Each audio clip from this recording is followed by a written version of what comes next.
Hello student, good morning everybody. आज हम शुरू करेंगे सामाजिक विज्ञान का अध्याय नंबर 3, भूमंडलीकृत विश्व का बनना। और हमारा जो टॉपिक है वो आज का वो है रोल ऑफ टेक्नोलॉजी, मतलब तकनीक की भूमिका। हम बात कर रहे हैं 19वीं शताब्दी की।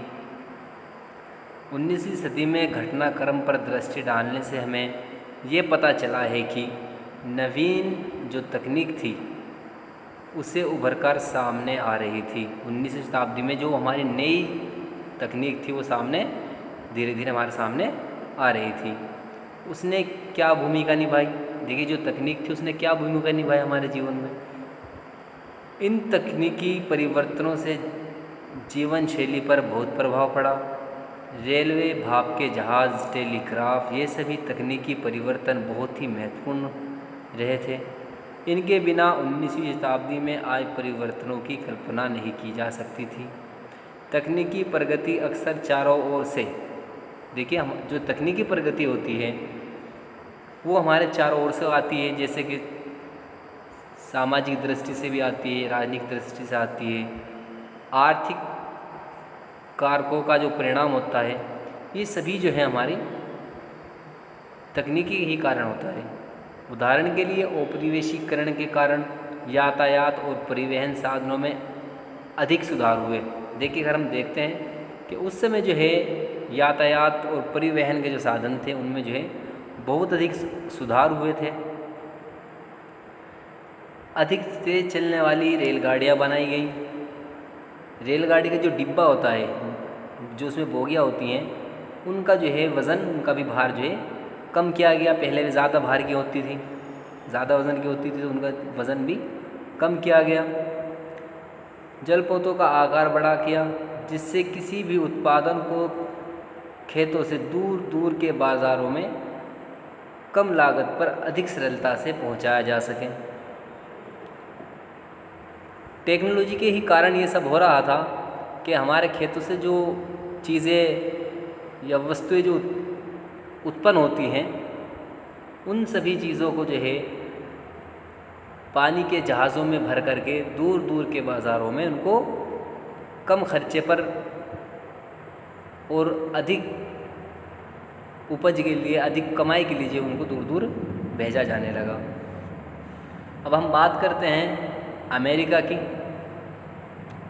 जिस प्रकार अमेरिका में क्या हुआ था, अमेरिका में जो है मांस का व्यापार होता था, और अमेरिका से जो मांस जाता था वो जाता था यूरोप में। और यूरोप के लिए ना मांस एक बहुत महत्वपूर्ण चीज़ थी। परंतु 1970 के दशक तक अमेरिका से यूरोप को मांस का निर्यात किया जा सकता था। अगर हम बात करते हैं वर्ष 1870 के दशक की, तो उस समय तक जो है अमेरिका यूरोप को मांस का व्यापार नहीं करता था। अमेरिका से यूरोप के लिए जानवर जाते थे, जिंदा जानवर जाते थे, जिसको ले जा कर के यूरोप में काटा जाता था। परंतु उन्हें ले जाते समय ये बहुत अधिक स्थान घेरते थे। अब जिंदा जानवर जब जाएंगे भर करके किसी साधन में, तो ये ज़्यादा स्थान घेरते हैं बहुत। अब जब लंबा समय लगता था ट्रेवल में, यात्रा में, एक स्थान से दूसरे, मतलब यूरोप तक पहुंचाने में, तो बहुत लंबा समय था, सफ़र बहुत लंबा था। तो उस सफ़र के दौरान बहुत से जानवर जो है मर जाते थे, बहुत से जानवर बीमार पड़ जाते थे, या बहुत से जानवरों का जो है वज़न कम हो जाता था। और कुछ का जो है, कुछ जानवरों का जो मांस होता है वो खाने के लायक नहीं रहता था, क्योंकि वे बीमार हो जाते थे। इसी कारण से उस समय मांस खाना एक महंगा सौदा हो गया था। तो इस कारण क्या हुआ, और यूरोप के गरीबों की पहुंच से बाहर था। अब मांस जब वहाँ पर इस कंडीशन में पहुंचता था, तो वहाँ के जो गरीब थे वे मांस को नहीं खरीद सकते थे।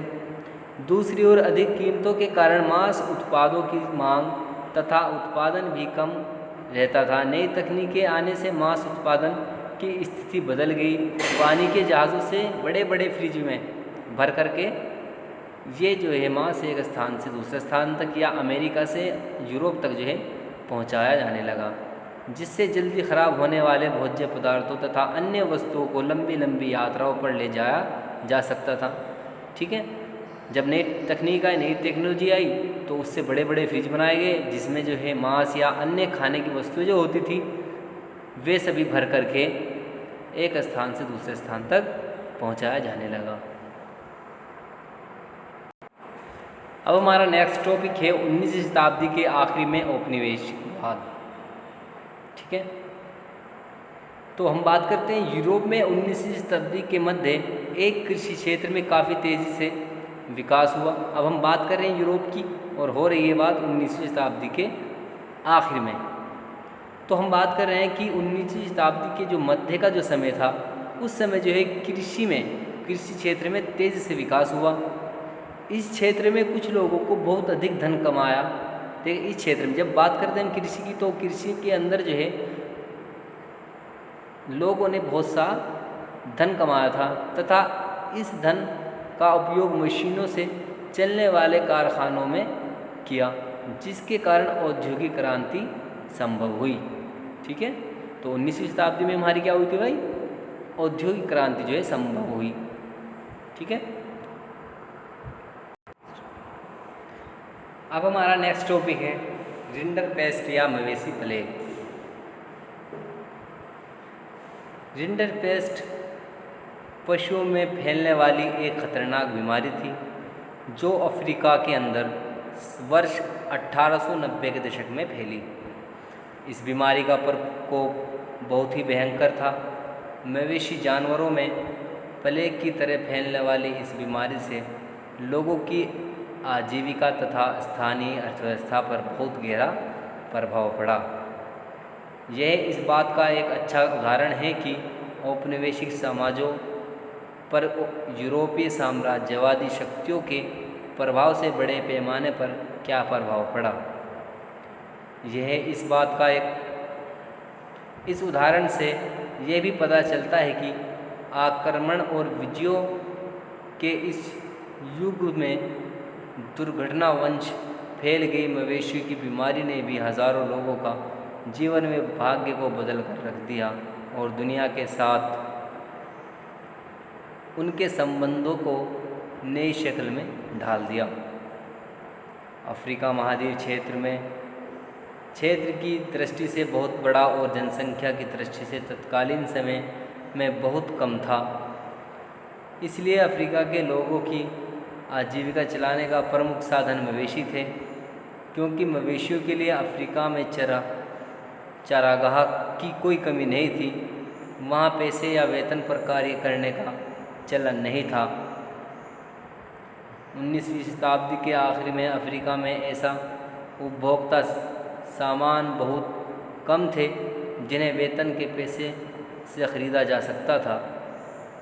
अगर आप अफ्रीका के किसान होते तो आपके पास ज़मीन तथा पालतू पशु होते जिनकी वहाँ कोई कमी नहीं थी, तो शायद आपको भी यह बात समझ में आ जाती है कि वेतन के लिए कार्य न करने की क्यों आवश्यकता हो। देखिए, हम बात कर रहे हैं अफ्रीका की, तो अफ्रीका जो है एक बहुत बड़े क्षेत्र में फैला हुआ है और वहाँ की जो जनसंख्या को अगर देखा जाए तो वहाँ की जनसंख्या बहुत ही कम है, जिस कारण वहाँ हर एक परिवार के पास खेती करने योग्य ज़मीन है और वे इसी के साथ साथ जो है मवेशियों को पालने का भी कार्य करते हैं, जानवरों को भी पालते हैं, जिससे वे दूध, रुई और अन्य साधन जो है प्राप्त करते हैं।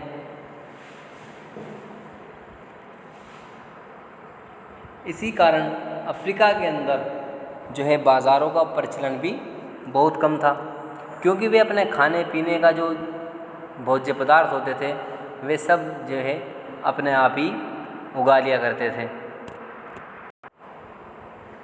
देखिए, तभी वहाँ मवेशियों में रिंडरपेस्ट नामक विनाशकारी बीमारी फैल गई। सर्वप्रथम सन 1880 के दशक के अंतिम वर्षों यह रिंडरपेस्ट नामक बीमारी अफ्रीका के महाद्वीप में दिखाई दी। उस समय पूर्वी अफ्रीका में एरिट्रिया पर हमला करके इसे इतालवी सैनिकों का पेट भरने के लिए एशियाई देशों से मवेशी लाए जाते थे। यह बीमारी ब्रिटिश आधिपत्य वाले एशियाई देशों में आई उन्हीं मवेशियों के द्वारा यहाँ भी पहुँची थी। अफ्रीका के पूर्वी भाग से महाद्वीप में प्रवेश होने वाली यह बीमारी जंगल की आग की तरह पश्चिमी अफ्रीका की ओर बढ़ने लगी। सन 1892 में यह अफ्रीका के अटलांटिक तट तक आ पहुंची। 5 वर्षों के बाद यह केप तक पहुंच गई। रिंडरपेस्ट बीमारी ने अपने मार्ग में आने वाले सभी 90% मवेशियों को मौत की आगोश में ले लिया। देखिए इतनी भयंकर बीमारी थी कि 5 वर्षों के अंदर जो है अफ्रीका के अंदर से इस बीमारी ने 90% मवेशियों को क्या करा भाई, मौत के घाट उतार दिया। मवेशियों का अंत हो जाने से अफ्रीकियों के रोजी रोटी साधन ही समाप्त हो गए। अपनी सत्ता और अधिक मजबूत करने तथा अफ्रीकियों को श्रम बाजार में धकेलने के लिए वहाँ बागान मालिकों, खान मालिकों और औपनिवेशिक सरकारों से शेष बचे खुचे मवेशी भी अपने कब्ज़े में ले लिए गए। शेष बचे पशु संसाधनों पर कब्ज़े से यूरोपीय औपनिवेशिकारों को पूरे अफ्रीका को जीतने व गुलाम बना लेने का अच्छा अवसर हाथ लग गया था। 19वीं शताब्दी के विश्व के अन्य भागों पर पश्चिमी आक्रमण और विजय के परिणामों के अन्य उदाहरण और कहानियाँ और भी देखी जा सकती हैं। तो इसी प्रकार ये हमारा टॉपिक समाप्त होता है। धन्यवाद।